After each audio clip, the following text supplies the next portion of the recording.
universais e,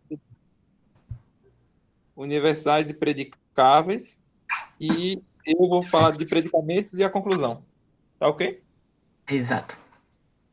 Então, Leandro pode falar Tá aí. ok. Ó, se eu falar alguma coisa errada, pode me corrigir, tá? Bora lá. A gente viu, semana passada, a questão das operações do espírito, não é isso? Que é a apreensão, julgamento e raciocínio. E aqui a gente fala da primeira operação, que é a apreensão, que nada mais é do que absorver e entender, aprender os conceitos e termos. É o ato pelo qual o intelecto aprende a essência de algo. E aí eu tô pegando esse resumo das anotações que eu fiz, tá? Então bora lá. Eu anotei que tem as características, ele dá as características do ato da apreensão, que uma delas é a simplicidade, é simples e somente a apreensão de um conceito, é a essência enquanto unidade, e São Tomás diz que isso é a inteligência dos indivisíveis. É simplesmente aprender aquele objeto, aquele termo, enfim, aquela essência. É também uma característica, o abstrato, designa objetos sem especificações, mas uma essência abstrata sem considerar as condições da realização daquilo, ou seja, são conceitos gerais como um homem e também conceitos particulares, como Sócrates, que é um homem, digamos assim. O ser, ele não afirma nem nega, já que é a primeira operação do espírito, ele não julga. Então, essa operação do espírito, ele nem afirma nem nega, ele apenas apreende. E o que o autor diz é que quando a gente vê essas características, a impressão que dá é uma simplificação muito grande. É uma impressão de que quando a gente é uma apreensão imediata do objeto, daquilo que a gente vê, daquilo que a gente quer aprender, digamos assim. Mas não é bem assim, porque, na verdade, o espírito apreende de forma imperfeita, digamos. Cadê? Diretamente de coisas de forma imperfeita, são muito assim gerais confusas. Na verdade, essa apreensão é confusa. Ele diz que, na verdade, são muito gerais e muito confusas, muito genéricas, digamos assim. E aí a gente vai para o segundo ponto, que é o conceito. O conceito para um lógico não é um conceito necessariamente em si mesmo, imediato, mas em relação a ele com todos os outros elementos do pensamento, da razão. Isso quer dizer o quê? Para a lógica, a apreensão, na verdade, o conceito, na verdade, é como a gente tinha falado no encontro passado, relacionado às segundas intenções, né? Que são as relações objetivas dos objetos. E aí tem extensão e compreensão. Definição. Todo conceito tem um significado e conteúdo que se apresenta para nós. Mas, segundo o autor, esses conceitos se definem pela relação, pelas notas ou caracteres, ou seja, características e definições específicas daquele conceito. Ou seja, para aprender um conceito, a gente tem características, é determinado especificações para um conceito. Não é um conceito em si mesmo. Por exemplo, homem. Não é simplesmente em homem. São características que vão dar aquele conceito. Por exemplo, um vivente, um animal, um racional. São especificações. E isso se dá o nome de compreensão. Compreensão é o conjunto dessas características, dessas notas ele denomina como notas ou caracteres. E aí tem a extensão, que é justamente os sujeitos que cabem nesse conceito delimitado pela compreensão. E aí o B, ele diz assim, a relação entre compreensão e extensão. E isso vai se dar pela linha filosófica, pela corrente filosófica. Por exemplo, o nominalismo. A realidade para o nominalismo é o singular, é o objeto em si. E o conhecimento é a apreensão desse singular. A apreensão é o mais importante nessa linha de raciocínio. Para a concepção, para essa concepção, racionalizada nada mais é do que classificar. É dentro do pensamento agrupar os objetos em nomes comuns. Ou seja, os conceitos, na verdade, são nomes comuns para os objetos. Eu vou agrupar dentro do pensamento, dentro do intelecto, aquilo que eu aprendi. Já o realismo, ele vai ter uma realidade como uma essência e natureza das coisas e o conhecimento como uma apreensão dessas coisas. Ou seja, o mais importante é a apreensão, ao contrário do nominalismo, que é a extinção. E aí, calma aí, vai ser uma lógica comprehensionista. Nesse caso, o mais importante é a compreensão, porque é ela a essência do conceito, que é já a expressão da natureza, ou seja, nessa lógica do realismo, o conceito já está contido no objeto, na natureza do objeto, a gente vai só aprender. E aí tem o conceitualismo realista. E se alguém quiser explicar melhor, pode explicar, porque eu não entendi direito. Eu só sei que é um meio termo entre nominalismo e realismo. Aí eu anotei aqui: raciocinar é ao mesmo tempo associar naturezas, isso seria uma concepção realista, e ao mesmo tempo classificar conceitos e sujeitos. Isso seria o nominalismo. E aí, continuando, o C, ele diz: a lei da compreensão e da extensão. Compreensão e extensão têm relação inversa uma com a outra. Por quê? Porque a compreensão é justamente o conjunto dessas características que eu falei, as especificações. Então, quanto maior a especificação eu tenho daquele conceito, menor eu tenho a extensão, porque menor vai ser os sujeitos que cabem nessa compreensão dentro desse conceito, ou seja, é uma relação inversa de uma para outra. E aí tem o segundo ponto, que é as espécies de conceitos. Do ponto de vista da compreensão, isso eu também não entendi, tá? Quem quiser explicar, pode explicar. Do ponto de vista da compreensão, conceito simples, homem, conceitos complexos, animal, racional. Assim também se tem conceitos concretos. Homem, que no caso é um conceito enquanto essência com a coisa. E os conceitos abstratos é, por exemplo, a humanidade. É a essência sem a coisa. É um conceito mais abstrato. Do ponto de vista da extensão, todo conceito é universal. Porque, no caso, ele tem toda a sua extensão, porém, de acordo com o conceito, pode se restringir à extensão. No caso, é, por exemplo, assim, do ponto de vista da extensão. Todo conceito tem o seu universal, mas de acordo com o conceito, eu posso restringir esses sujeitos. Por exemplo, o universal, eu digo assim, todo homem. Eu digo, se eu quiser um conceito mais particular, eu posso dizer algum homem. E se eu quiser um conceito singular, eu digo este homem. Ou seja, são especificações. E isso ele dá o nome de de acordo com a lógica peripatética, isso é a divisão fundamental da lógica peripatética. No caso, são esses particulares, conceito universal, particular e singular. Desculpa aí a péssima explicação. Tá? Eu achei ótimo. Só um adendo. O conceitualismo de São Tomás de Aquino que ele fala aqui, né? Conceitualismo realista é justamente a posição intermediária, né, que há entre o realismo e o que a gente chama de nominalismo, né? Porque o que acontece? Enquanto que o nominalismo se utiliza somente da extensão e o realismo só da compreensão, isso. O conceitualismo realista, ele utiliza-se não só da extensão, mas também da compreensão, né? E aí é bom revisar bem, amarrar bem essa ideia. Aí vem. Compreensão é o conjunto de notas que constituem um conceito e que distinguem, ou seja, diferenciam dos demais. E extensão é o conjunto de sujeitos às quais convém um conceito. Entendeu? É mais ou menos isso que é o conceito de extensão. Então, enquanto que uns levam em conta somente o sujeito, né, e a realidade do sujeito na compreensão, como nominalismo, tem outros que levam só em conta só o que a gente as características, né, de um conceito em relação aos demais.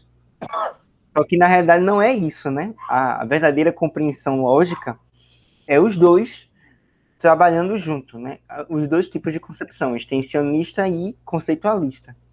Uhum. Entendeu? Isso. Tem essa.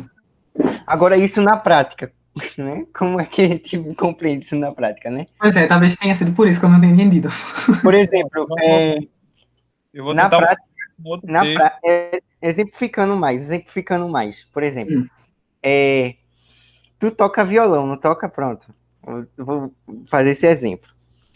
Só que existe uma compreensão de que entre os tocadores de violão, né? Entre os tocadores de violão, né? De certa forma, existe esse grupo de tocadores de violão. Só que entre esses grupos de tocadores de violão, né? Que é o grupo de tocadores de violão, existe um sujeito que, de certa forma, destoa deles e só sabe tocar. Ele não sabe, por exemplo, de certa forma, ele não sabe ele não sabe a teoria musical, por exemplo. Então, a, a extensão ela faz você compreender esse além, entendeu? Enquanto que só compreender só o conjunto é a ideia de compreensão, Da compreensão. né? Isso. Entendeu? Então tem essa relação aí, né? Uhum. Eu acho que esse texto é bastante, tem que exemplificar bastante, porque tem uns conceitos abstratos, né? E deixa bem assim, para Olha, você vou ler um texto aqui para tentar aclarar bem esse ponto sobre o nominalismo e o realismo, porque, na verdade, isso aí é uma das raízes dos males modernos, né? Quem fez os cursos de Padre Paulo Ricardo sabe disso, né? Nominalismo é uma das raízes dos males modernos. Então, é importante. Vocês estão vendo aí minha tela? Ups. Dá pra ver sim. Dá pra ver. Esse aqui é o texto do Jacques Maritain, certo? Introdução à filosofia. Ok. Aí foi nas raízes esse daí. Mas então surge logo este problema. Sendo individual ou singular aquilo que existe na realidade das coisas, então, olha, na realidade das coisas só existe singular. Não existe nada universal, né? Como os conceitos. Os conceitos são universais, né? Então, como pode ser verdadeiro o conhecimento que adquirimos pelas nossas ideias, vistos que estas só nos apresentam diretamente o universal? Ou seja, nossas ideias são sempre universais e as coisas reais são sempre singulares. Como é que eu posso conhecer verdadeiramente as coisas se tudo que eu conheço é universal e tudo que existe é singular? Este problema que nos obrigará a pesquisar com cuidado em que consiste exatamente a universalidade daquilo que nossas ideias apresentam, sem dúvida não é em si, mas sim para nós homens, o primeiro e o mais grave dos problemas filosóficos. Com efeito, tem por objeto a própria inteligência e as ideias, isto é, o instrumento de toda a nossa ciência. E a atitude adotada a seu respeito pelos vários filósofos domina todas as outras posições, né? Então, se o filósofo é nominalista, aí se segue 500 mil coisas em todas as áreas da filosofia que vai tudo destruindo, né? Se ele é realista, também vai seguir mil e outras coisas, né?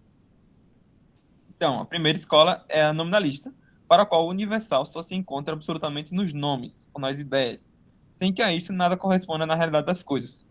Por exemplo, não há em realidade natureza humana, que se encontra em Pedro, como em Paulo e em João, né? Daí, a consequência lógica é que se você quiser ser uma galinha, você pode, né? Vemos isso atualmente. Isso é uma confusão filosófica tão grande, né? Enfim.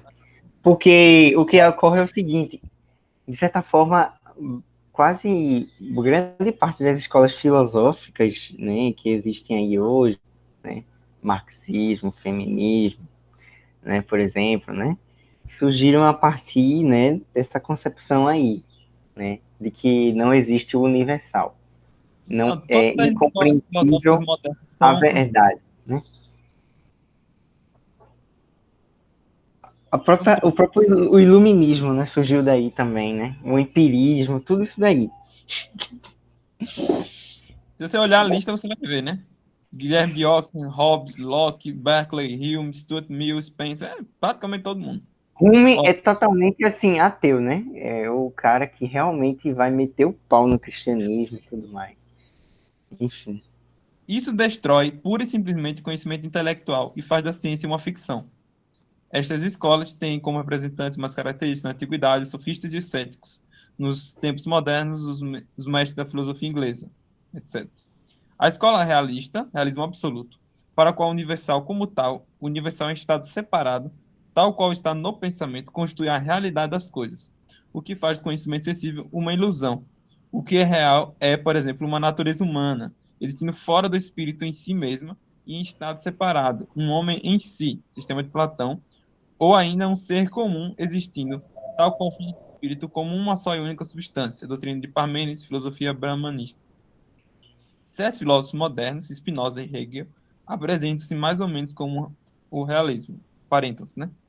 A escola que ordinariamente se designa como professão do realismo moderado, se bem que se trata de uma doutrina verdadeiramente original, que guarda a justa medida entre o realismo e o nominalismo, graças a uma visão mais elevada das coisas, de nenhum modo devida a uma atenuação ou a uma moderação do realismo absoluto.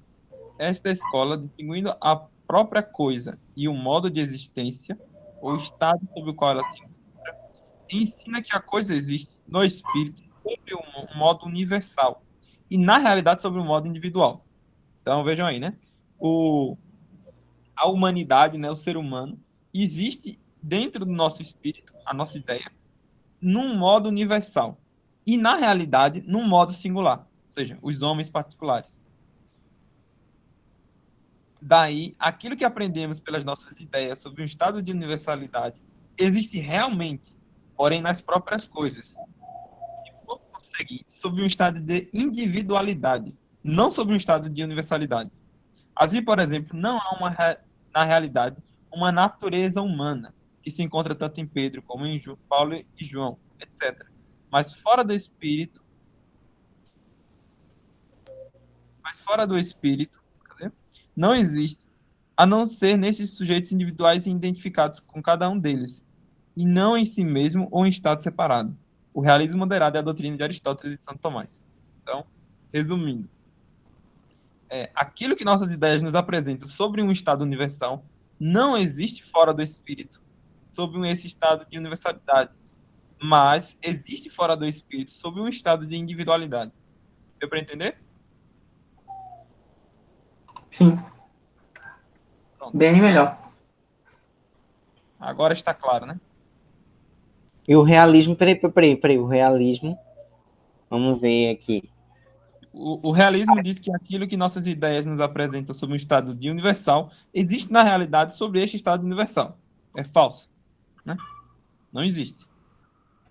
E o nominalismo diz que aquilo que nossas ideias nos apresentam sobre um estado universal não existe absolutamente na realidade. Também é falso. Existe sim, só sobre um estado de individualidade. Não um estado universal, né? Isso. Porque, nesse caso, peraí, vamos entender direitinho, né? O estado de ideias, eles se apresentam como, nesse caso, um estado universal e, na realidade, se apresenta sob forma de estado individual, né? Só que o erro aí tá, né, nas duas escolas, é que elas, enquanto uma considera somente a realidade individual como substrato, a outra considera a realidade universal tudo aquilo que eles acham que é verdade, por exemplo. Seria isso? Como Lucas, é? compreendi bem. Repete, por favor. Não entendi. Vê só. Enquanto que o nominalismo a gente tem somente, eles não consideram a universalidade das coisas, só consideram a individualidade como possível de se estudar, por exemplo. Enquanto que o realismo considera tudo aquilo que eles acham substrato da realidade universal, ou seja, o homem é a realidade em si mesma, né? Enquanto que o nominalismo, o homem também é uma realidade em si mesma, mas ele, de certa forma, não pode ser compreendido dentro de um espectro universal, ou seja, o homem ele existe somente na sua individualidade, certo? Eu estou tentando relacionar as coisas, o que você está falando com o que está escrito, mas não estou conseguindo ainda. É porque, vê. Pensando direitinho, vê. O realismo vai dar origem à filosofia de Hegel, né? A filosofia de Hegel vai dar origem ao marxismo. O nominalismo vai dar origem ao iluminismo. O iluminismo vai dar origem ao empirismo. Não Né? faça isso, não faça isso, não faça isso. Não faça isso. A filosofia de Hegel é só aparentada com o realismo. Só aparentada. Mas não é realista, de fato. Certo? Certo. E Ok. mesmo as escolas, sei lá, de todas essas correntes filosóficas, cada uma delas, mesmo que sejam todas nominalistas, cada uma é nominalista de um jeito diferente, certo? Entendi. Então não dá para fazer esse tipo de cálculo. Tá ok, tá ok. Ótimo. Alguém mais quer comentar alguma coisa sobre esses pontos? Ô, Lucas, eu Oi. entendi melhor agora que tu falou em relação o nominalismo e o realismo, mas tu poderia explicar de novo, por favor, em relação ao intermediário? Sim. Deixa eu voltar aqui para a posição intermediária, que chama realismo moderado, né? Uhum. Diz o seguinte: distingue duas coisas, certo? Uma, um, existem duas coisas separadas não, né? Elas sempre andam juntas, enfim. Duas coisas. Uma é a coisa, outra é o modo de existir daquela coisa, certo? Isso. Exemplo, uma coisa pode ser a humanidade, natureza humana, certo? Outra coisa é o modo sobre o qual essa natureza humana existe, certo? E são dois modos. Ela pode existir sobre o modo de individualidade ou sobre o modo de universalidade. Onde é que ela existe sobre o modo de individualidade? Na realidade, nas coisas, nos seres humanos, em cada um de nós, existe realmente uma natureza humana, certo? Em mim existe realmente uma natureza humana. E essa natureza humana existe sobre o modo de individualidade, porque eu não sou o homem em geral, eu sou um homem bem particular, né? Você também.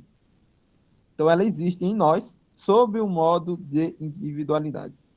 Agora, dentro do nosso espírito, ou seja, nas nossas ideias, também existe a natureza humana. Eu consigo pensar a natureza humana. Quando eu penso, ela está aqui dentro da minha cabeça. Mas ela não está na minha cabeça sobre o modo de individualidade, ou seja, não tem uma pessoa humana dentro da minha cabeça. Sim. Ou um cachorro. Não existe a natureza de um cachorro dentro da minha cabeça. Quando eu digo que eu penso no cachorro, não tem um cachorro dentro da minha cabeça. O que existe Uhum. é a natureza dele sob o modo de universalidade. Sim, entendi. Entendeu? Então é a mesma Perfeito. coisa. A coisa é a mesma. Né? Não Uhum. tem uma coisa que está na minha cabeça e outra que está na realidade. Não, eu consigo realmente pensar a realidade. Só que eu sempre penso ela sobre o modo de universalidade e não sobre o modo de individualidade. Sim, Entendeu? entendi. Pronto. José Pedro, vai lá. São duas sessões, né? Termo e definição.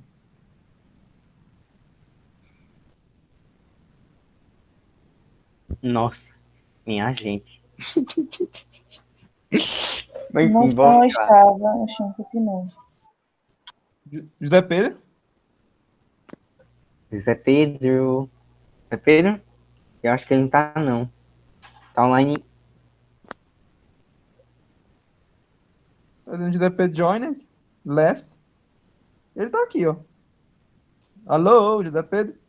Tem Oxente, alguém? Eu acho que Oi, deve ser o fone dele que tá com problema. vocês estão me ouvindo? Verdade, o fone. Tô não. estamos não ouvindo, não, José Pedro. Olha, vai naqueles três pontinhos que tem do lado, pô. Aí tem configurações. Aí tu muda a configuração do fone pra ver se muda alguma coisa. Todo mundo tem seu dia que o microfone falha, né? Mas vamos ver se ele consegue resolver. Senão lascou, como eu Ok. vou falar. Senão aí, só Deus agora. José Pedro. Pedrinho, cadê você, Pedrinho? Tá sendo gravado, viu?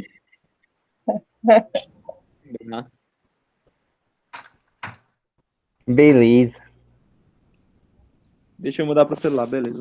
Vamos esperar rápido, não tem problema não. Alguém Esperar, quer. né? Ah, sim, mais uma coisa sobre o texto. Tu falasse assim, as segundas intenções são as relações objetivas entre as coisas. Não, né? Segundas intenções são as relações independentes de razão. Como é? Como é? Repete, repete. Eu ouvi tu falando assim, segundas intenções são as São relações as objetivas relações. entre as coisas. Sim, foi isso que eu falei. Aí não é Não, isso. não. Explica. Alô, vocês estão ouvindo agora? As intenções. Sim, dá Ô, pra ouvir. Ah, Estamos pronto, ótimo. ouvindo, cara, Matista. Então, peraí, deixa eu só terminar isso aí que começa, José Pedro. Tá, fala aí. Segundo as intenções, são as relações entre os entes de razão. Sim. Ou seja, são entre as ideias, relações entre ideias, não entre coisas. Certo? Uhum. Então, vamos lá. As primeiras, no caso, seria o quê? A relação, eu que tinha anotado aqui, relação imediata do sujeito à realidade. É isso? Primeiras intenções são a relação entre as minhas ideias e as coisas. Sim. Segundo as E intenções, as relações seria com as ideias entre outras. si. Isso. Entendi, perfeito. Pronto. Vai lá, José Pedro. Pode ir? Pode. Faça igual o Leandro, Pronto. bem rapidinho. Tá bom, tá bom.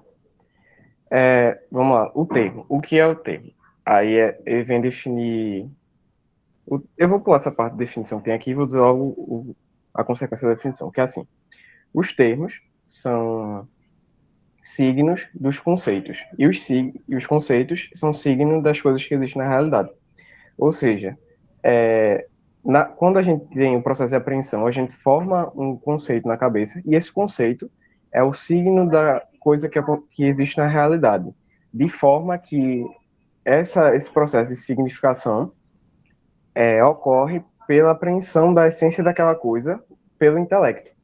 E dentro do intelecto se forma essa figura, essa imagem, enfim, que é o conceito dessa coisa, que é o conceito, né?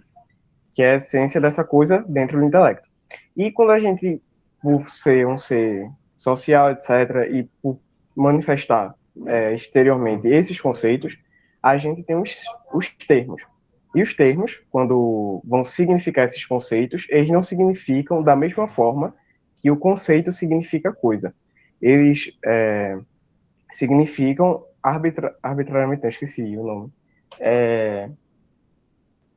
Poxa, esqueci o nomezinho, que dá pelo consenso, ou seja, quando existe o termo livro, ele vai Convencionalmente. convencionamento mesmo. Ele vai significar livro, porque todo mundo se juntou, enfim, né? Para dizer assim, quando se fala livro, se refere àquela coisa que tem página, etc, etc. Aí, isso é a relação entre conceito e termo e suas relações de significação com a realidade. Aí ele vai dizer a definição mesmo de conceito, né? De termo, na verdade. De maneira geral, se define o termo como uma voz, uma palavra, que possui um significado segundo uma convenção. Que essa é a primeira parte da definição que a gente já deu. Né? Cadê?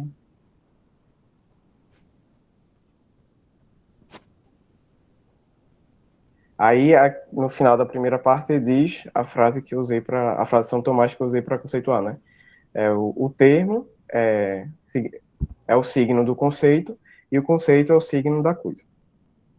Aí tem as divisões dos termos, né? Aí Peraí. Repete de novo essa frase. o termo é o signo do conceito e o conceito é o signo da coisa. Certo. Aí tem a divisão dos termos, né? Os termos podem ser divididos de 5 formas, como ele bota aqui. Aí a primeira é quando eles são considerados em si mesmos.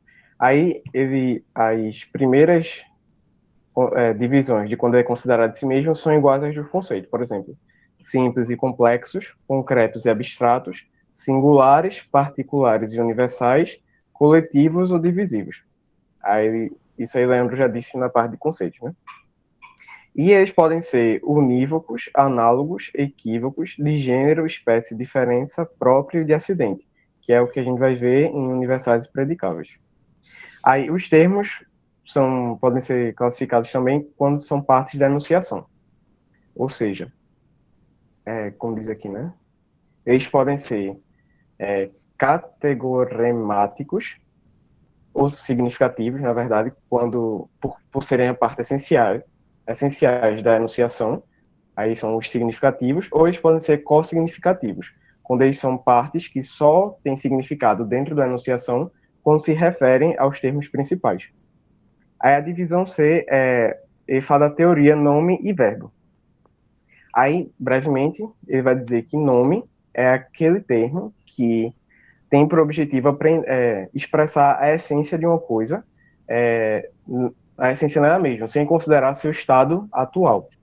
E o verbo é aquele termo que vai dizer, vai exprimir o estado atual de certa coisa, ou seja, como ele está naquele momento.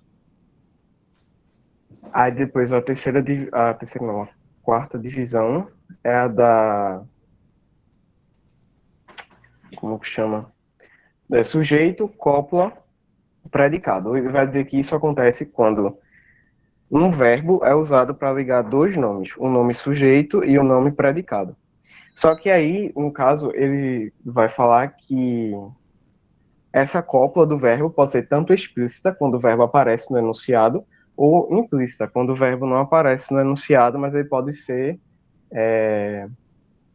A gente pode ver que ele está, por exemplo, quando ele dá o exemplo aqui, né? O sol resplandece. Aí o verbo está implícito em resplandece porque ele pode ser enunciado dessa forma. O sol é resplandecente. E a terceira Beleza. parte. Quem falou? Eu disse só beleza só. Ah. E a quinta classificação é os termos como parte do silogismo, né? Aí apresenta o silogismo aqui e vai dizer que. Cadê? Esqueci como diz. Tem o sujeito, o predicado e o termo médio. Ou seja, vou ler aqui o exemplo, né? Tudo o que é imaterial é imortal. A alma é imaterial. Logo, a alma é imortal. Aí a gente vai ver que o verbo ser, né, é o termo médio que faz a união entre as duas sentenças. Aí, na primeira sentença, a gente vai pegar o predicado, que é imortal, e da segunda a gente vai pegar o sujeito, porque elas duas, esse termo médio, né, é imaterial. Aí o termo médio faz a união dessas duas partes. Aí vai dizer que a alma, que era o sujeito, é termo médio, que faz a ligação para dar a conclusão, e imortal como predicado. Aí tem essa parte da propriedade dos termos na proposição. Aí isso foi uma coisa que eu não entendi muito bem, minha gente, porque eu li isso ontem, era 11 horas da noite, aí sem consumo. Aí se alguém puder explicar essa parte, eu agradeço. É dois. Começou daí o negócio difícil. Começou aí. Eu não sei É, se eu Alguém pode lembro. explicar? eu acho que. Peraí, quem é que é o próximo? Deixa eu ver aqui. Sou eu ainda. Sou eu Quem que é? ainda. Ah, é tu. Ah, tá. Definição. Aí você, o que é que vocês acham? A outra pessoa vai explicar agora ou vai esperar eu terminar a definição? Só No- rapidinho. Pedro, para não perder muito tempo. Tá, sou para a definição logo, tá? Tem umas propriedades, né, que é dos termos da proposição, que é suppositio, applicatio, restrictitio, alienatio e diminutio e eperatio, né? São justamente as propriedades para você compreender justamente essa questão, né, do significado, né? Que aí, de acordo com os predicados, a classificação Tá justamente dos certo. predicados. Daqui a pouco tu explica. A definição, né? Tá Vamos bom. lá. Razão de ser da definição. Como a gente viu, a primeira operação do espírito é a apreensão. Só que, devido à debilidade do intelecto humano, ela não acontece de forma perfeita, né? Ela tem sempre erros e confusões, né? Aí, nesse processo de tentar depurar essa primeira impressão ocorrida pela captação, pela apreensão de uma essência, como é que eu posso dizer? Ela é aperfeiçoada por dois processos, que é o processo de definição e o processo de divisão. No processo de definição, ele vai dar aqui bem direitinho o negócio, né? Expressão complexa que hace explícita a natureza da coisa e o significado do termo. Como ele fala aqui, né? Aí, cadê?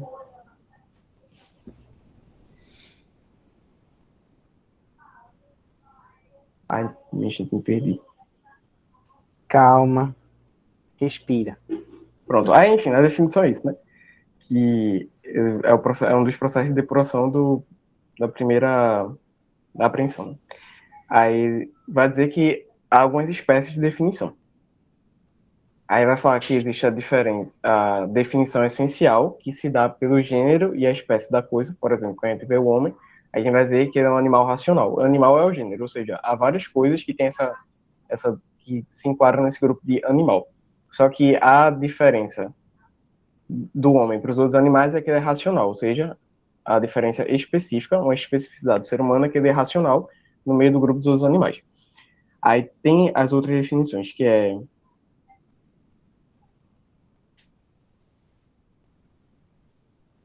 a definição nominal, como ele fala aqui. Aí não, aqui dá um resumo, né? Pronto, vamos para o resumo. Definição nominal é aquela que manifesta o significado próprio do termo com o qual faço designação de alguma coisa. A origem etimológica, etc. A definição real é aquilo que manifesta o que a coisa é. Aí ela pode ser extrínseca, por causas exteriores, ou eficiente ou causa final. Intrínseca, por ser elementos necessariamente ligados a essa essência. Descritiva, pelas suas propriedades, pelos seus efeitos. Essencial, física, pelas partes físicas pelas partes físicas, pela essência, matéria e forma daquela coisa que eu estou querendo definir, ou racional, pelo gênero e a diferença específica, como a gente disse aí. Aí tem as leis de definição, que são basicamente essas duas, né? A definição nunca deve conter o que é definido, e a definição deve ser conversível, enfim, com o definido, quer dizer,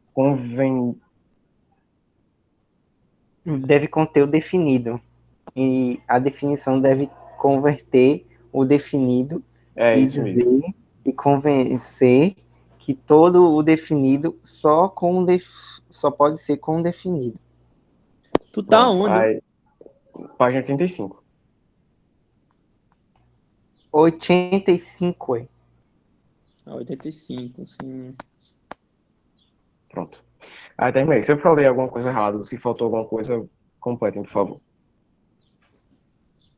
Essa partezinha aí dá um nozinho na cabeça, mas é importante ressaltar o seguinte, é que ele está falando aí, gente, é de uma classificação do que a gente chama da definição, né? Por exemplo, né, o que torna, por exemplo, o que define um homem racional, por exemplo, o que define, por exemplo, os termos, né, de certa forma.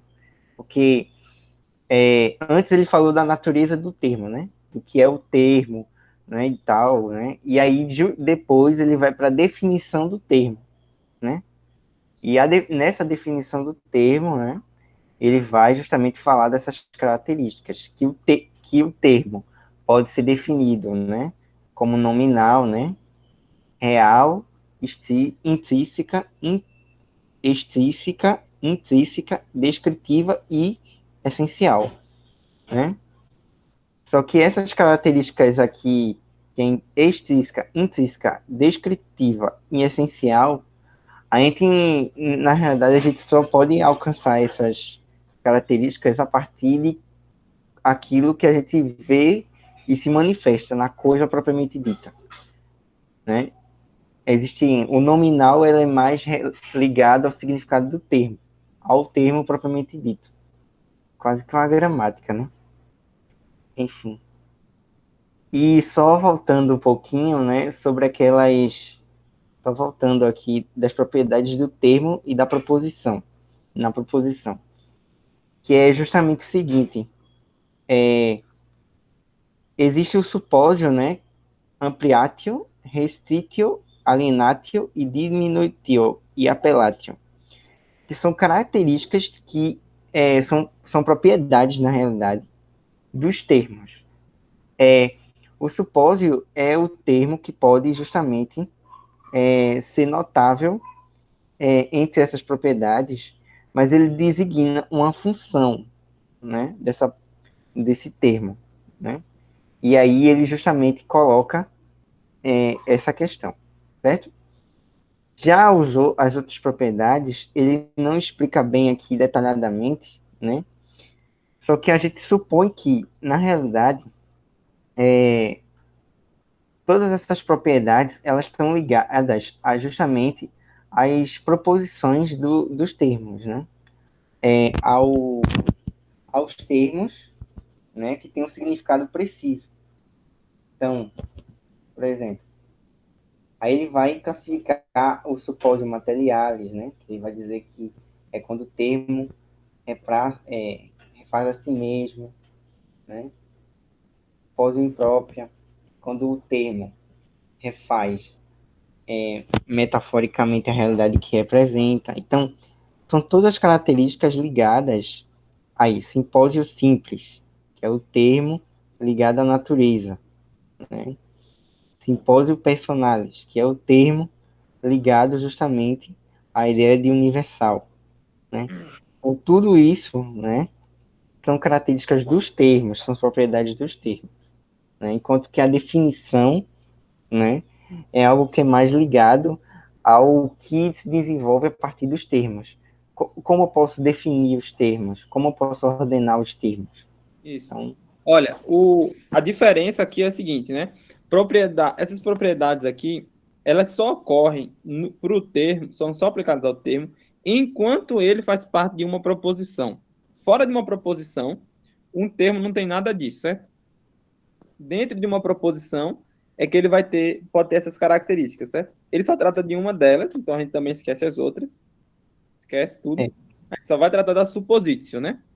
Que é a relação, são as exigências que a cópula, ou seja, o verbo, traz para como é que chama? O termo.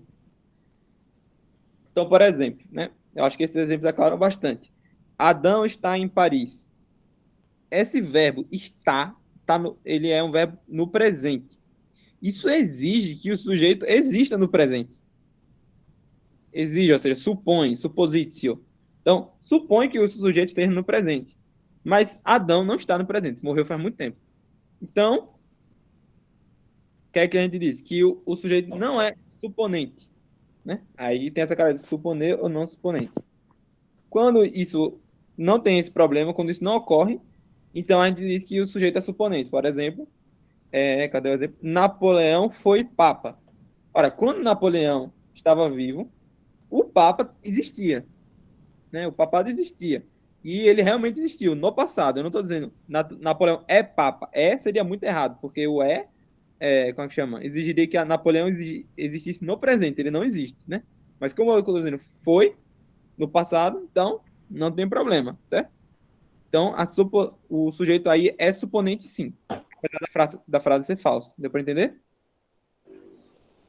Deu. suponente Deu seria, sim. no caso, eu suponho que, de certa forma, essa proposição seja verdadeira. Não. Não Não, precisa supor que a proposição é verdadeira, não. Ela pode ser falsa e você reconhecer ela como falsa, e mesmo assim você diz que o sujeito é suponente ou não, dependendo da exigência do verbo. Certo.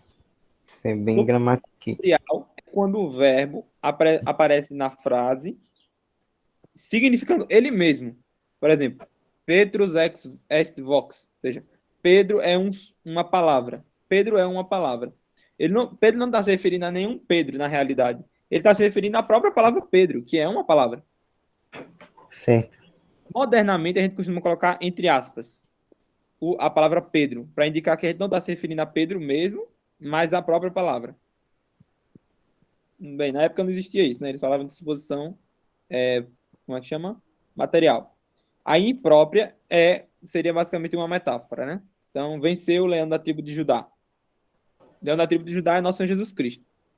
Mas a gente está falando de leão, mas não tem nada a ver com leão. É só uma metáfora. Observando o seu sentido próprio, ou seja, realmente indicando aquilo que ele significa. Então, Pedro indicando Pedro, leão indicando um leão. Aí pode ser duas formas. Simplesmente quando indica a natureza. Então, por exemplo, um leão é uma espécie do animal. O homem é uma espécie de animal. Eu não estou falando de nenhum leão específico, nem de todos os leões. Eu estou falando da natureza de leão, que faz parte, é uma espécie do gênero animal. Quando eu falo suposição pessoal, aí eu já indico os indivíduos. Por exemplo, todo homem é animal. Então aí eu estou me referindo aos indivíduos da espécie homem que também participam do gênero animal. Certo? Certo.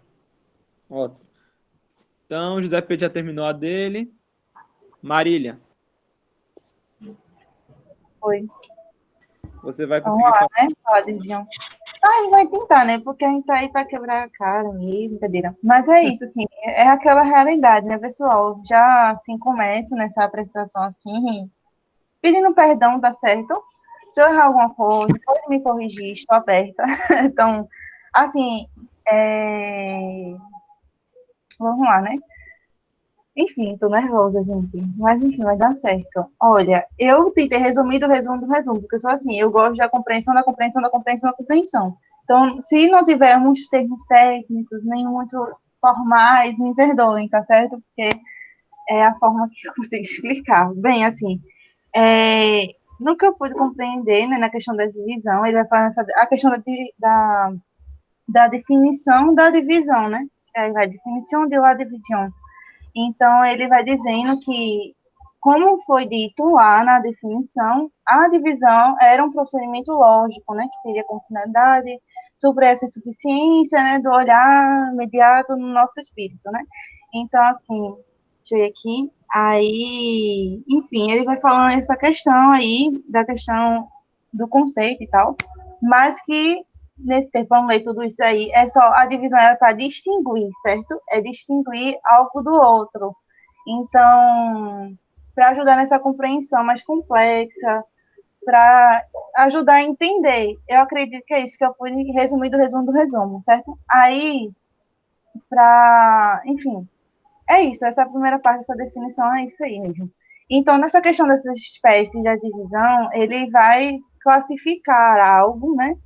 Então, vou usar o ser humano em si, né? Então, tem essas partes que vai levar a distinguir para tentar entender. Então, ele vai falando essa questão do todo lógico, tá? Que é o todo universal, né? Que vai se dividir nessa parte subjetiva, que eu denomino assim, né? Enfim, que é essa questão da matéria, né? Do homem, do ser. Então, dessa descrição, assim, do homem. Porém, vai ter aqui também na questão do atual, né? Então, ele vai se dividir em partes, então, tanto físicas como nas questões do gênero, diferença específica. Ou seja, vai ser assim, esse é um homem, uma mulher, enfim, diante disso tu tem os gêneros, aí tem a diferença específica diante de eles, né? A questão da cor e tal. Então, aí vai vir na questão quantitativa. Aí, o que é essa questão da quantitativa, né? Dos números e membros que tem no seu corpo, né, braço, perna, dedos, enfim. Aí vai muito nessa questão quantitativa. Só que, perdão, que eu esqueci de falar, para vir a questão da divisão, né, para ajudar nessa compreensão, para ser uma divisão de fato, ela precisa ter a questão da matéria, né, do todo, e também ter, como é o nome, ter essa parte, né, que vai ser dividida, né, a parte que vai ser dividida e também a justificação do porquê está dividindo. Tem que ter esses três fundamentos assim para poder ser de fato uma divisão. A divisão não pode ocorrer de algo espontâneo, mas tem que ter uma coisa relacionada, né? Tem que ter a matéria, tem que saber a parte que vai estar dividindo e também a justificação porque eu estou dividindo aquela parte. Então, aí por isso que agora eu volto na parte do... Volta aí um pouquinho aí no começo das férias. Aí, pronto, aí tem a questão do todo, que eu já expliquei, né? O todo é a matéria, enfim, a parte subjetiva, né? Dessa divisão. Começa por ele, né? Aí vai dando a questão do animal e tal. Porém, aí depois desse, lógico, tem essa divisão do atual, né? Peraí, deixa eu passar aqui. Só para pegar aqui. Enfim, do atual, né? Cadê? Do atual. E aí vem a questão quantitativa, que eu expliquei para vocês já, né? Que vai dar essa questão quantitativa de quanto as partes dos membros e tal, dos seus membros. E a questão virtual, né? Que é a questão interior, né? as virtudes e tal, as potências diante disso tudo, que ele vai dizendo que São Tomás de Aquino, ele vai falar isso na questão da teologia, né, mais aprofundado. Então, cadê? Pronto, mais aprofundado. E para resumir tudo isso daí, né, ele vai falando nessa parte é que nesse lado dessa, perdão. Deixa eu seguir para não me perder. Deixa eu olhar aqui.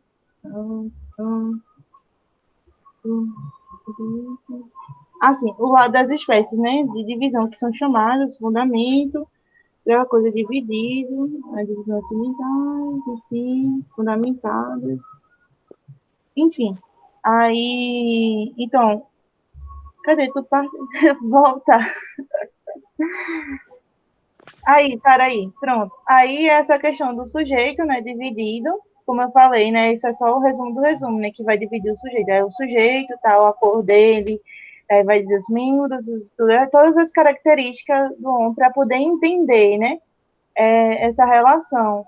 Então, quando passa a entender tudo isso, aí compreende. Aí no final, né, que é as leis, né, da divisão, ele vai dizer que isso, essa divisão, ela tem que ser, ela não é uma maior do que a outra, mas em toda tem sua importância, né, porque é no todo, no total. Então, todas estão englobadas assim, né? E essa divisão é só para ajudar a gente realmente a entender esse algo, né? Então, como ele vai falando assim, né? Que todas as partes elas sejam igual num todo, ou seja, diante de tudo que eu dividi do homem, que eu sei que é um homem, tem a sua pelagem uma cor, né, a sua cor, tem o seu gênero, tem a sua questão específica, isso é característica externa, a interna tem as suas potencialidades, suas virtudes e tudo isso. Porém, no todo, ele é um homem. Então, é basicamente isso que eu entendi, assim, né, quando ele vai falando a questão da divisão para ajudar esse algo complexo, né? Porque quando ele vai relacionando tudo isso, a gente vai entendendo, essa divisão ela nos ajuda a compreender. Então, para ser uma divisão de fato, ela precisa ter o objeto específico, né? Tem que ter essa relação, tem que saber a parte que vai estar dividindo e também tem que justificar o porquê eu estou dividindo ali. Não, eu estou aqui dividindo esse algo para compreender esse determinado algo que vai juntar e vai formar um só. Então, é isso, assim. Não sei se eu consegui chegar no objetivo aí, mas acredito que é isso. Pessoal, vocês acham essas coisas de divisão e de definição muito abstrato? Não, particularmente entendi. Depende da perspectiva, né? Porque assim, ó, vê, ele fala aqui das 3 classificações de divisão, né? E aí, por exemplo, o todo atual, né? Ele exemplifica com essa questão do ser humano, das partes físicas da matéria, né? Que aí seria o braço, a perna, a mão, né? Aí o quantitativo ou integral, né? Que seria o corpo e os seus membros, né? E aí o virtual e o potestativo, né? E aí ele exemplifica com o sacramento da ordem, né? Que é algo que é só compreensível a partir da parte racional e sensitiva, né? Existem certas divisões que são compreensíveis só a partir da racionalidade. Existem outras que são compreensíveis ao olho nu. Você vê, já viu as divisões, né? Então, e existem também, né, as divisões que são compreensíveis a partir da racionalidade e da análise, né, a partir das partes físicas, né? A atual é isso, né? Olha, ao longo do estudo de filosofia e teologia, a gente vai usar essa divisão e definição o tempo todo, certo? O tempo todo. Quando vocês lêem, por exemplo, o livro do Roy Marim, quando a gente for estudar em teologia, o livro do Roy Marim, vai ser o tempo todo. Começa um assunto, não tem outra. Começa, definição. Aí define. Aí vai fazer divisão. Aí divide dessa forma, depois de outra forma, depois de outra forma. Ele vai usar isso o tempo todo, certo? Então é importante, não assim, não precisa agora, eita, agora eu vou ter que aprender de todo jeito. Não, pode ir com calma. Mas vai sempre voltando nisso aqui, não vai pulando isso. Quando você encontrar isso no futuro, para onde você está, volta nesse capítulo, lê direitinho, para tentar lembrar e continua a leitura. com o tempo isso fica na sua cabeça e você já consegue usar com mais facilidade, certo? Os exemplos que vocês estão dando, eu estou vendo que vocês ainda estão assim, vocês estão se prendendo a esses exemplos que ele deu e aí talvez vocês estejam confundindo alguma coisa. Assim, não estão pegando a essência ainda da coisa. Por exemplo, partes integrais. As partes integrais não necessariamente são vistas a olho nu, não, certo? Por exemplo, quais são as partes integrais da virtude da fortaleza? Então as partes integrais são duas.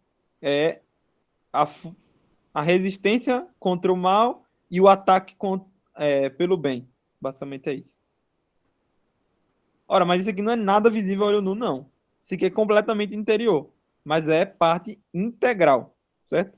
O que é que faz uma parte ser integral, potencial? Não é visível, invisível, interior, da alma, fora da alma, não é nada disso, certo? É realmente o aspecto pelo qual eu divido a coisa. Que essa coisa por si pode ser visível, invisível, certo? O aspecto sobre o qual eu divido ela é que vai fazer ser todo integral, substancial ou potestativo, certo? Por exemplo, quando eu falo deixa eu ver, a virtude da esperança é uma virtude infusa teologal que nos faz esperar de Deus as graças necessárias para a nossa salvação, certo? Como é que eu dividiria isso substancialmente? O todo substancial dividido em suas partes subjetivas, substanciais, né? Substancial que chama? Cadê? Essencial, estou confundindo. Essencial. Todo essencial é a virtude. As partes essenciais dela, quais são? Ora, ele diz que as partes essenciais são físicas, matéria e forma. Então, aí eu vou ter que estudar a matéria e a forma dessa virtude. Eu não lembro qual é a matéria e forma dessa virtude, não. Ou racionais. Gênero e diferença específica. Então, aí eu posso... Isso aí é fácil. Qual o gênero? É uma virtude teologal infusa. Esse é o gênero. Qual é a diferença específica? É que nos faz crer ou esperar todas as graças de Deus, todas as graças necessárias para a nossa salvação. Essa é a parte específica. Então, aí eu consegui fazer uma divisão essencial, física, ou racional, essencial, racional, nessa virtude. Isso serve para eu estudar, ou seja, quando eu vou estudar essa virtude, o que é que eu vou fazer? Primeiro eu vou lá e olhar e dizer, vou dividir ela essencialmente pelas partes racionais. Então, aí eu dividi pelas duas partes racionais. Vou estudar a primeira, ou seja, o gênero, estudar exatamente o que é uma potência, ou potência não, a virtude sobrenatural, infusa, teologal. Estudar isso. Aí agora eu vou estudar a diferença específica. Aí você vai estudar a diferença específica. Deu para entender como é que se usa isso?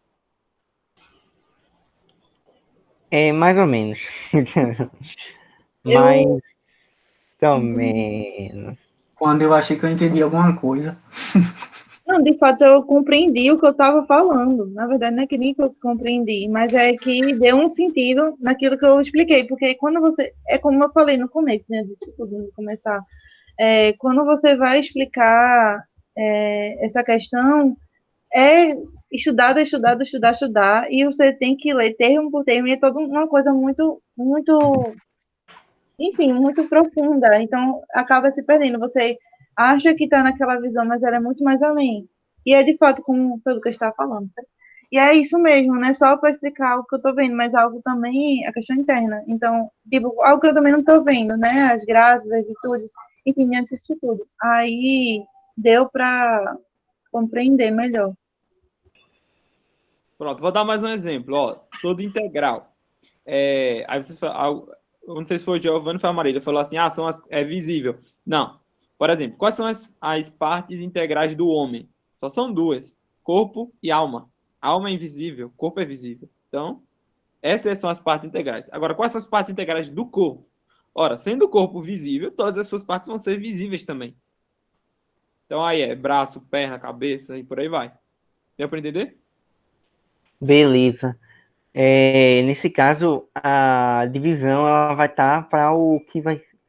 A divisão vai estar pelo que é analisável, né? Porque, por exemplo, dependendo do objeto que vai ser analisado, as mesmas classificações para, nesse caso, dividir o objeto, né?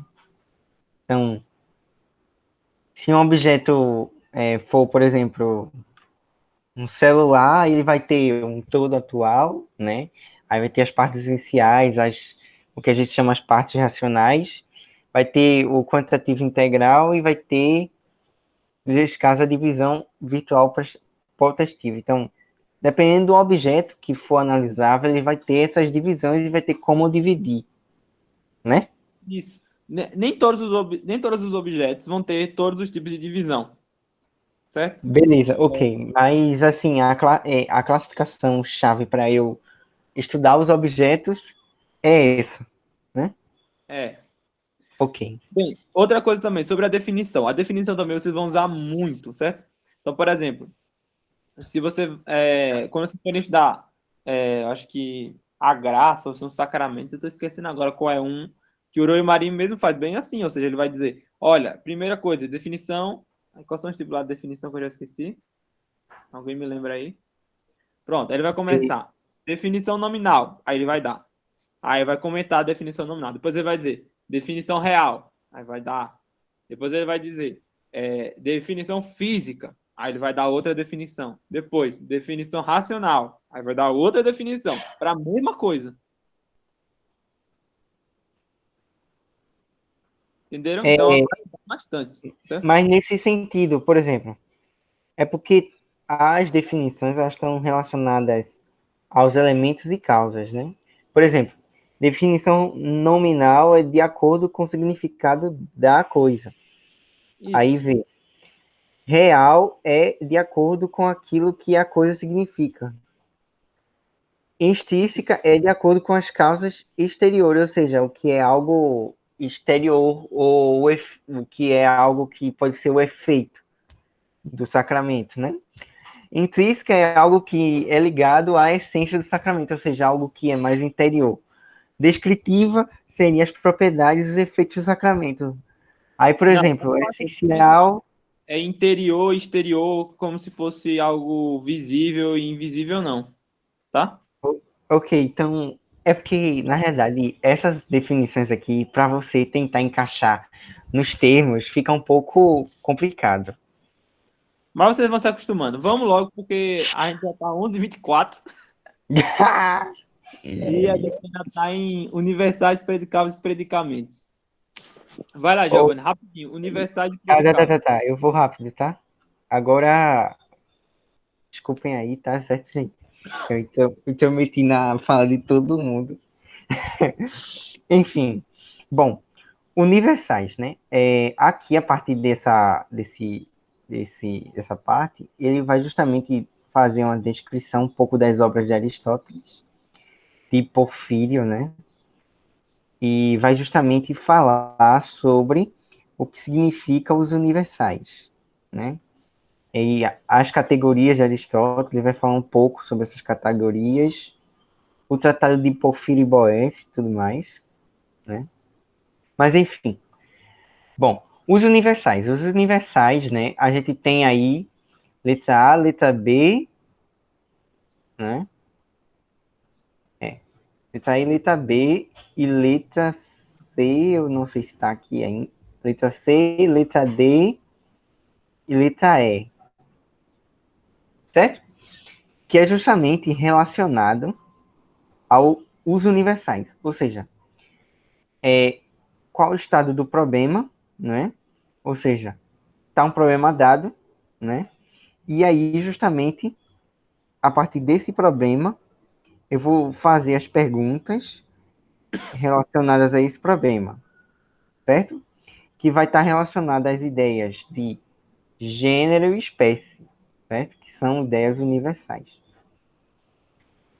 Bom, aí, letra B, ele define o que é universal. De modo geral, se pode definir o universal como uma coisa apta para reconhecer muitas. Uma é uma entre muitas, certo? Então, o que torna um homem universal, né? É justamente ele ser um entre muitos, certo? Ou seja, o que torna o ser homem, né? De forma universal, né? E aí o Giovanni, universo... O universal é um elemento incomum e o conjunto de sujeitos que são chamados subalternos. Tá? Giovanni? Tô aqui. Olha, é uma coisa apta para reconhecer-se em muitas.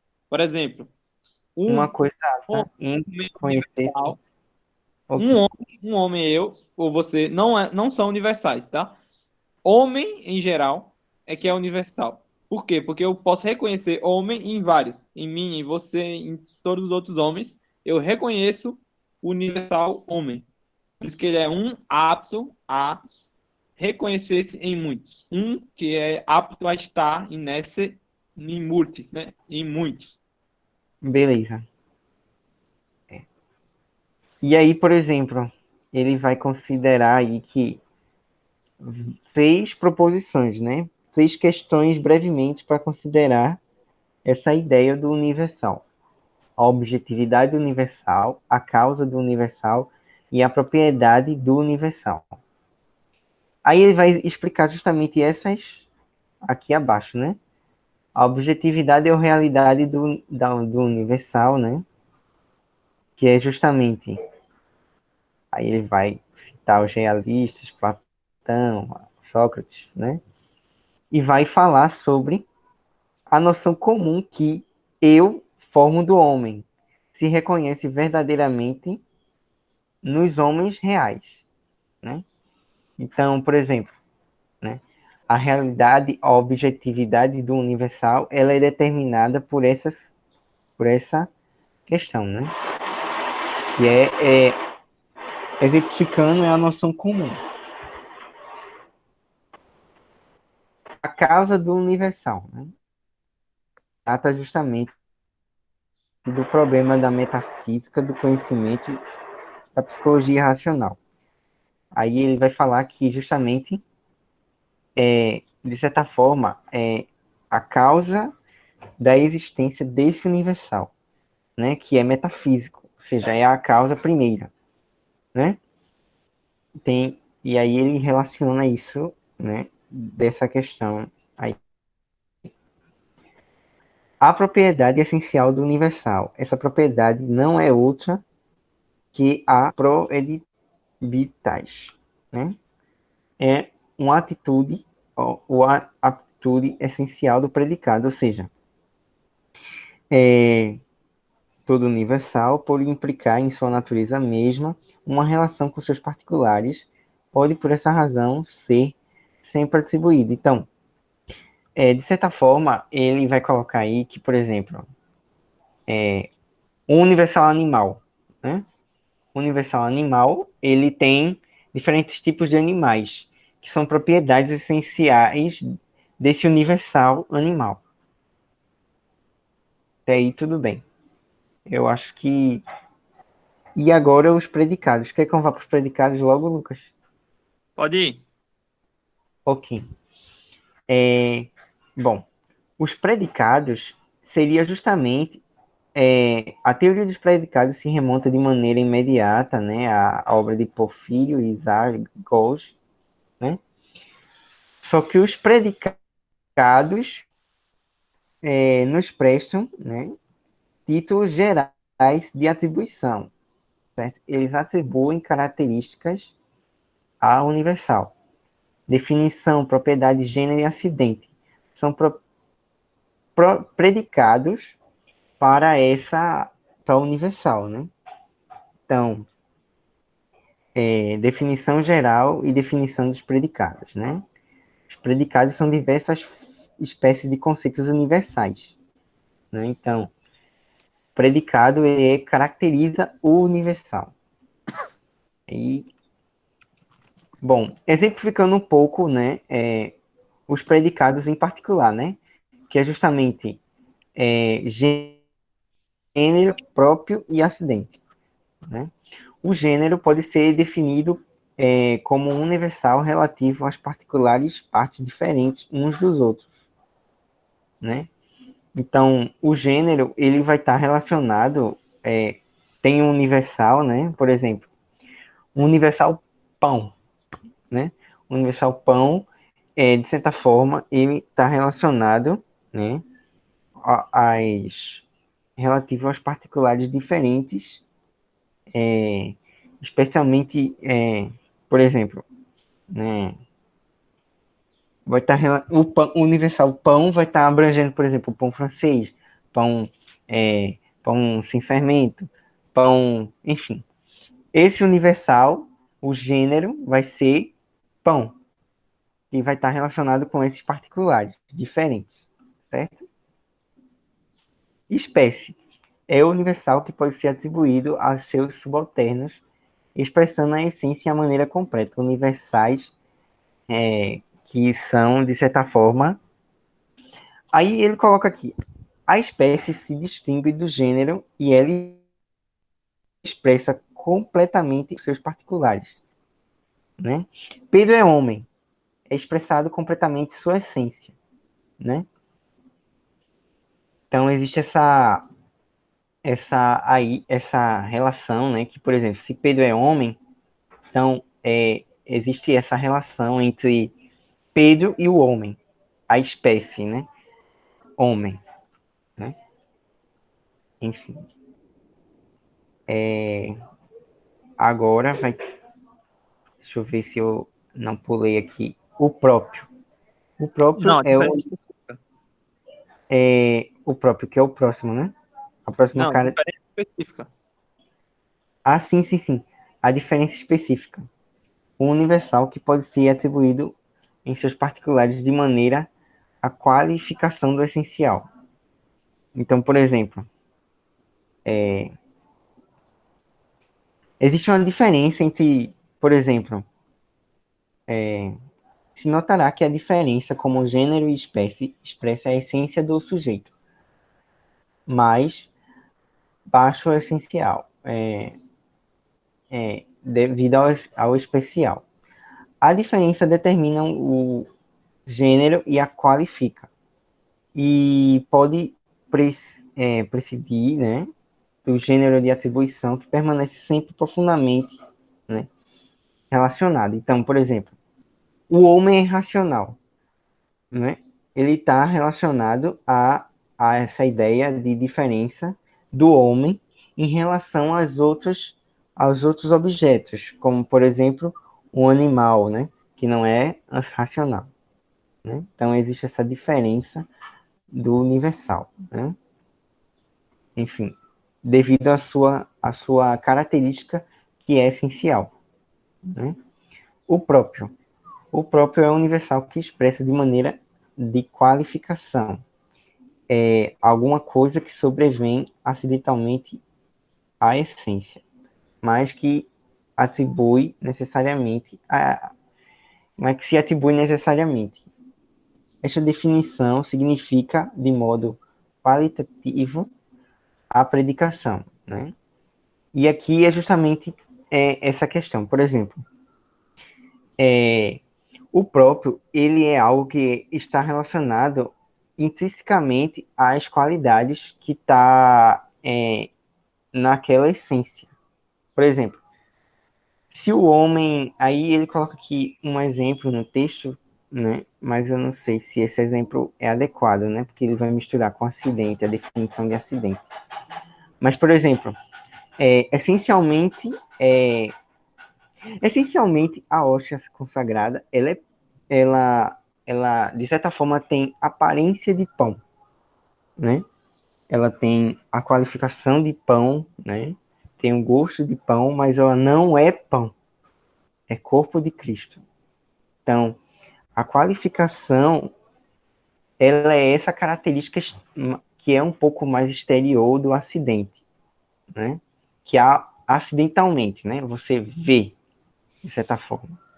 Enquanto que, por exemplo, né? Já a definição de, aí, justamente, a definição de acidente, né? Que aí ele puxa justamente para a definição de acidente, é universal que pode ser atribuído em uma multidão de coisas de maneira qualitativa, acidental e contingente. Bom, aí ele divide, né, de certa forma, o acidente, né, de acordo com sua qualificação de acordo com sua característica acidental e de acordo com sua contingência. Aí ele coloca aqui que contingente é justamente essa diferença entre o que é próprio daquele objeto e os acidentes, né? Por exemplo, né, pode-se ter o próprio, né, de pão, mas acidentalmente também ter características que são diferentes, né, de pão. Né? Ele fala aqui, né, que Oi, Giovanni. devido à corrupção do sujeito. Ô, Lucas, é bem complicado entender isso, porque, assim, fica bem abstrato a linguagem e tudo mais, né? Mas eu acho que... Olha, eu acho que a hóstia consagrada não é um bom exemplo, tá? Vamos deixar ela de lado. Ok. Mas, enfim... Vamos pra uma coisa mais clara, talvez. Eu acho que vai ser O mais ser clara. humano, por exemplo. O ser humano É bem claro, né? Por exemplo, olhos. Olho é uma coisa que não faz parte da essência do ser humano, né? A essência do ser humano é ser animal racional, não ter olho, certo? Ter olho... Certo. Mas agora, ter olho é algo próprio, ou seja, algo que deriva necessariamente da essência. Por ser animal racional, ele termina tendo olho. Certo. Então, Porque deriva da essência, o mas acidente vai estar relacionado às características do sujeito enquanto tal, que eu vejo, e nesse caso o próprio seria as características essenciais. não necessariamente você vê. Por exemplo, a vontade. A vontade é uma potência da alma, certo? Invisível, você não consegue ver, que é própria do homem. Ou seja, o homem tem necessariamente uma vontade. Entretanto, ela é um acidente, não é essência. Ela é acidentalmente. Agora, ela nasce necessariamente da essência do sujeito. Ou seja, se é um animal racional, ou seja, um homem, necessariamente vai ter a potência da vontade. Entretanto, a vontade não é a essência. Ela deriva da essência necessariamente. Por isso é um acidente que a gente chama próprio. Agora existem os acidentes mesmo, ou seja, por exemplo, ser branco ou ser preto. Isso aí é uma coisa completamente acidental. Você pode muito bem ter um animal racional branco e outro preto. Não vai fazer diferença. Certo. Diferente de vontade. Não dá para ter um sem vontade. Sem vontade não tem como. Então, nesse caso, o acidente, ele também é diferenciado, né? O acidente, por exemplo, a caneta preta, a caneta azul, a caneta vermelha. Seria, nesse caso, um acidente, certo? Isso. Ok. Aí, pronto, ele fala aqui do indivíduo, né? Por último, eu acho. Né? Que é justamente os gêneros e espécies que formam uma hierarquia de termos, né? Então, por exemplo, faz do sentido universal crescente, né? Dos gêneros intermediários chamados espécies em relação aos gêneros superiores. Enfim, isso daí é bem uma linguagem bem geral, né? Para compreender, por exemplo, um indivíduo ele está relacionado aos seus gêneros e sua espécie. Por exemplo, o ser humano é da espécie humana e do gênero humano, né? Se, de certa forma, Não, alguns... não, não, não, não. Tá. Não vai. Esse exemplo não vai. Peraí, não. O ser humano não é do gênero humano. Homem não é gênero, é espécie, somente. Ok, Gênero é para animal. certo, ok. Então, vai estar relacionada à hierarquia dos termos. Como assim hierarquia dos termos, Lucas? Porque, assim, Ele tem um exemplo aqui, eu acho que mais em cima, da árvore de Porfíria, né? A famosa árvore de Porfíria. Cadê ela? Tinha. Não tá querendo aparecer. Era aqui, na parte de aniversário, né? Não tô achando. Alguém lembra, né, que tá essa árvore de Porfíria? eita. Você também quer saber, vocês foram todos almoçar ou tem alguém ainda ouvindo? E não sei não. Ok, fazem almoçar, mas vamos terminar. Não, Firme e forte na perseverança. aqui, por exemplo. Sim, aí. Ó, Então, substância, corpo, vivente, animal e homem, certo? Calma, exceto homem. Substância, corpo, vivente e animal são gêneros. Homem é espécie. Espécie somente. Sócrates, Platão e Aristóteles são indivíduos que pertencem à espécie homem, certo? Substância é gênero supremo. Que ela não é espécie de nenhum outro gênero. Não tem nenhum gênero acima de substância. Agora, corpo é gênero em relação a vivente. Certo? Então pode ter um corpo. Só que isso daí já é a parte da substância.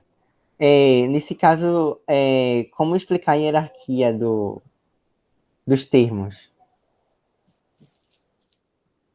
Não, essa daí é uma hierarquia de termos. Os termos estão organizados hierarquicamente. O mais superior de todos é a substância. O mais inferior de todos é o homem. Todos os que estão no meio são gêneros e espécies ao mesmo tempo. Por exemplo, corpo é gênero em relação a vivente e espécie em relação à substância. Só substância e homem é só espécie. Só que Não é nesse caso, corpo, vivente, animal e homem são substâncias que estão relacionadas ao homem. Não são substâncias. São, como é que é o nome? Gêneros e espécies. Gêneros e espécies, certo?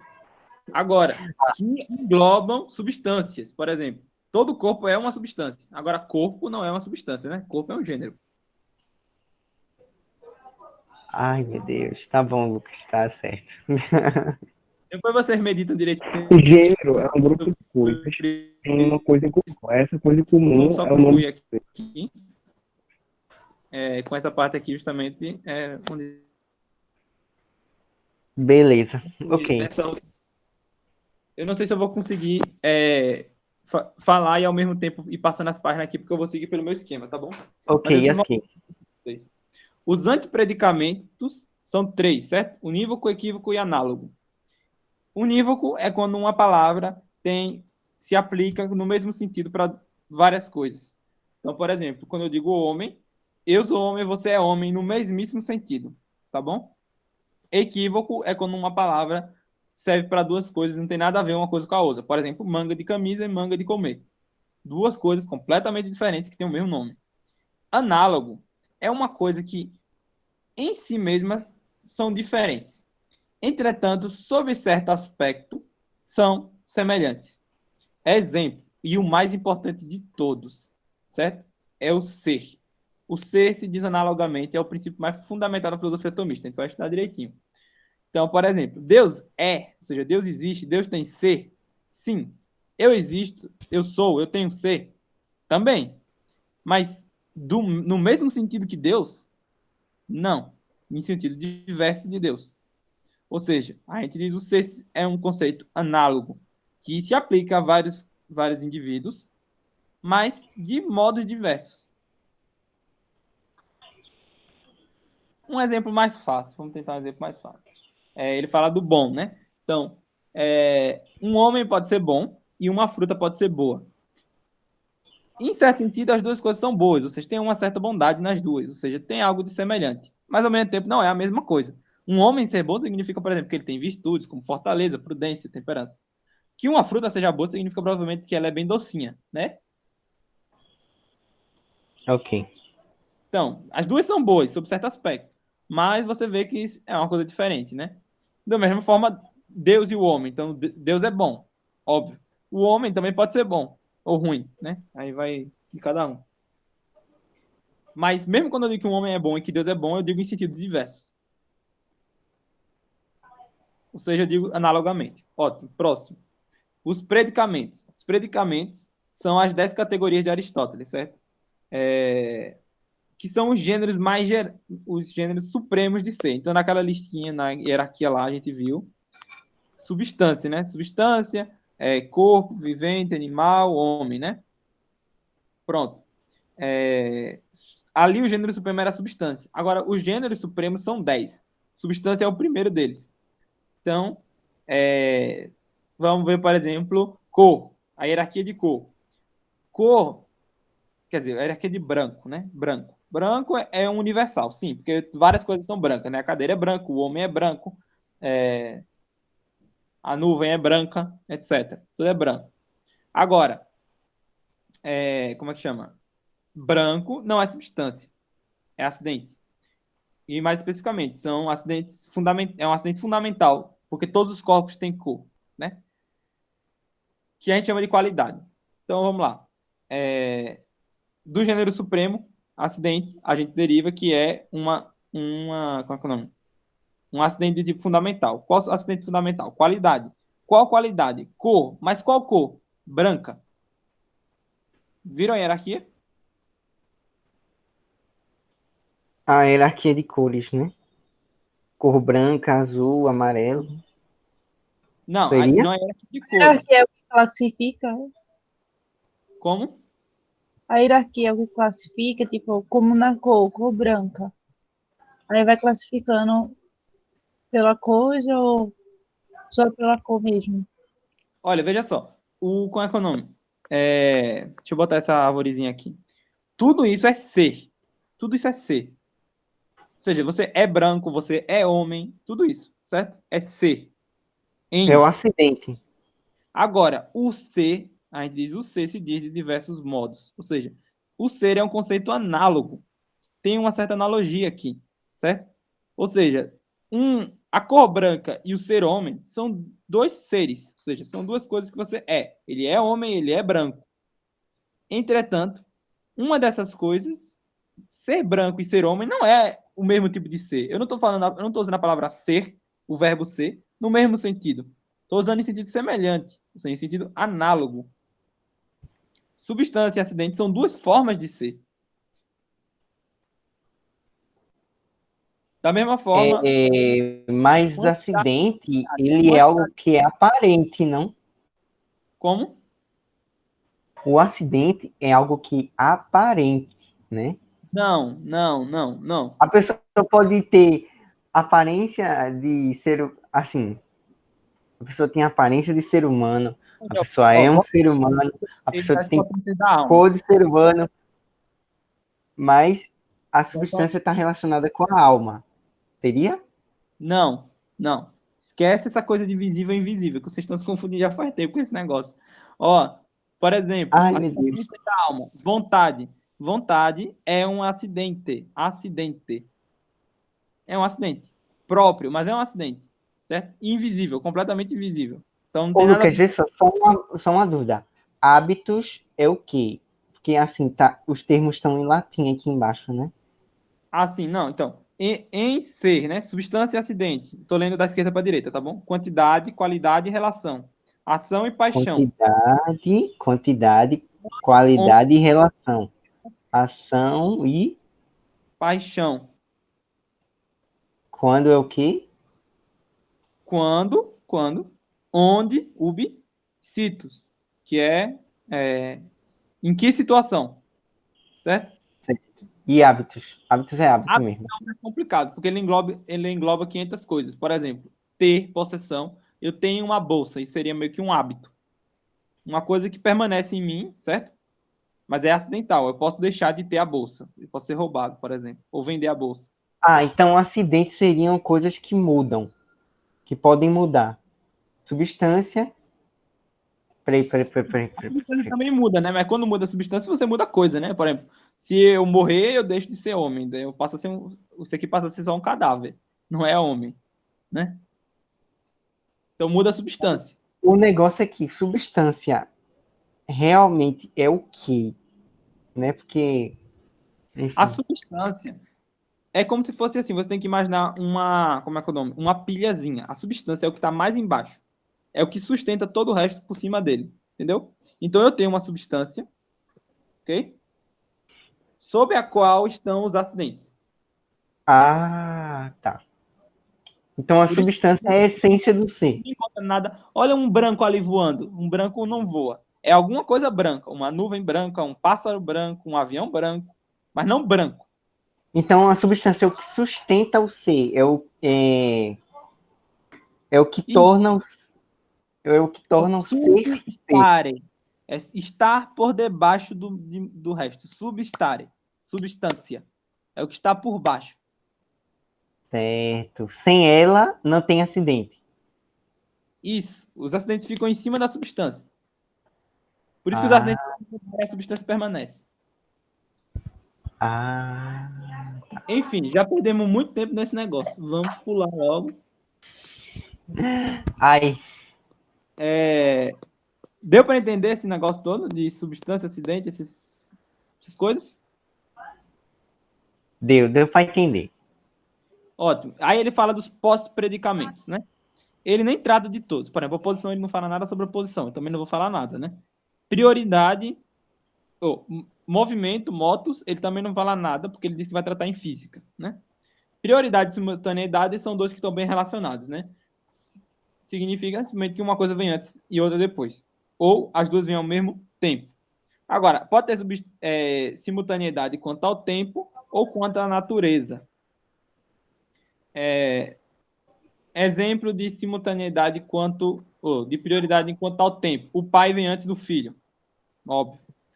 Exemplo de prioridade quanto à natureza. Para dar um exemplo que não seja muito abstrato. É muito difícil.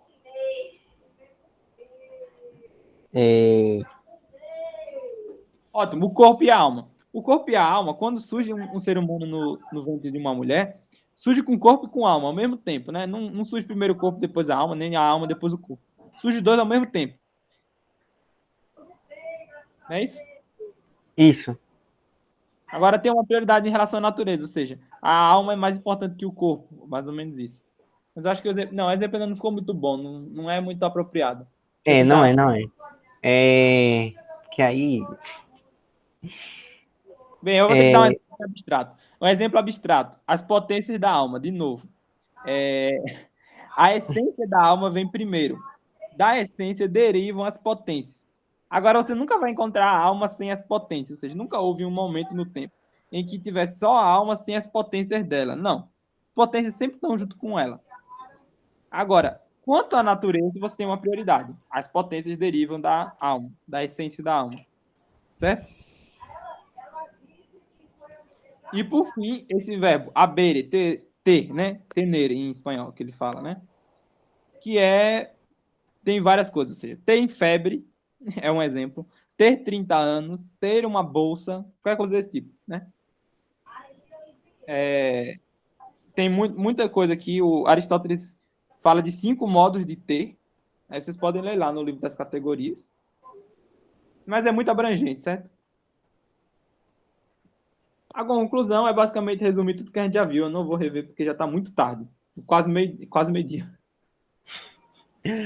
Mas exatamente 6 minutos para meio-dia. Isso. Então, vamos concluir. Quem está aí pode fazer a oração final para acabar. Ok, eu posso fazer. Faça aí, já. Em nome do Pai, do Filho e do Espírito Santo. Amém. Pai nosso que estás nos céus, santificado seja o vosso nome. Venha a nós o vosso reino. Seja feita a vossa vontade, assim na terra como no céu. O pão nosso cada dia nos dai hoje. Perdoai as nossas ofensas, assim como nós perdoamos a quem nos tem ofendido. E não nos deixeis cair em tentação, mas livrai-nos do mal. Amém. Ave Maria, cheia de graça, o Senhor é convosco. Bendita sois vós entre as mulheres. Bendito é o fruto do vosso ventre, Jesus. Santa Maria, Mãe de Deus, rogai por nós, pecadores, agora e na hora de nossa morte. Amém. São Miguel Arcanjo, defendei-nos no combate. Tende nosso refúgio contra as maldades ciladas do demônio. Subjugue, ó Deus, instantemente o pedimos. A vós, príncipe da milícia celeste, pelo divino poder, precipitai no inferno Satanás e todos os espíritos malignos que andam pelo mundo para perder as almas. Amém. São Amém. Tomás de Aquino, rogai por nós. Em nome do Pai, do Filho e do Espírito Santo. Amém. Muito bem, conseguimos terminar. Amém. Muito Entre bem. troncos e barrancos. Sobrevivi. Os conceitos todos a gente vai aprender com o tempo vai amadurecer. Se Deus quiser. Em nome de Jesus, em nome do grande, vai dar tudo certo, né? Exatamente, com o tempo. Importante, né? Passar pela humilhação para depois ser exaltado, né? Ah, tô muito feliz que eu sobrevivi. Tá bom. Tchau, minha gente. Até. Ok. Ah, galerinha. Ótimo. Até. Até logo. É, Deixa eu Giovanni, ver aqui. desliga a gravação. Tá ok.